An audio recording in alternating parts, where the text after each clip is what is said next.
Turnkey versus having a tenant improvement allowance. That's obviously a pretty important item when you're talking dollars and cents. Who's paying for what? Who's signing the contract? What are your thoughts on that?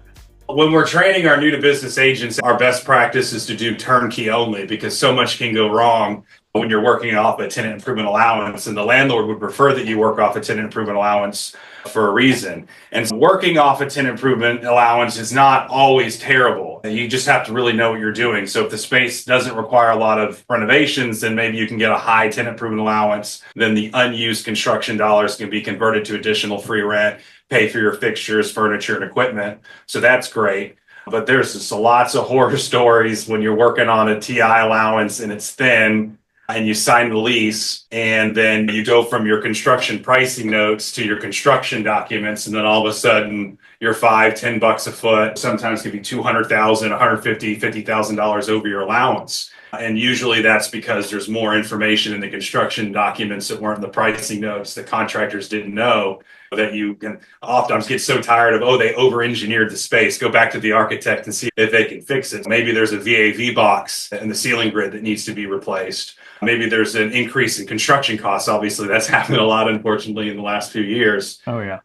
And so you have to really know what you're doing. And then also the thing that's wild to me, it always just really gets my blood boiling, is a landlord will offer a turnkey allowance up to a dollar amount. So turnkey allowance up to $20 a foot. That's an oldie but a goodie for sure. That's not a turnkey arrangement at all. The devil's in the details, unfortunately, and there's a lot of details in these leases that you have to pay attention to. Certainly, yeah. And I actually had a client go through that where, we had a budget in mind and we had a bid and then we had pretty good solid numbers everybody felt pretty comfortable with, including a project manager for the landlord side that was on top of it.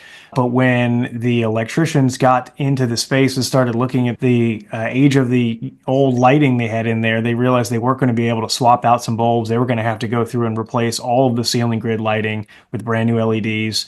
There were some energy code enforcement things that were coming into play. They were going to have to do it, couldn't get around it. There were also some HVAC and more MEP type of things that were popping up that you don't always know early in the process. You don't always know with a space plan or even the pricing notes. You don't sometimes know until it's put in front of the county for permitting or when the engineers are doing their planning or the construction documents are being put together. Right.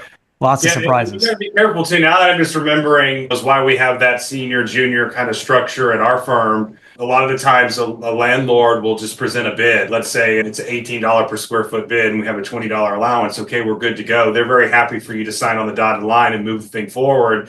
They left out $6 of soft costs for the architectural drawings and the permits and the project management fees, and then all of a sudden you're out of pocket. That's just definitely one of the top ones you have to look out for when you're negotiating these leases. Yeah, absolutely. 100%.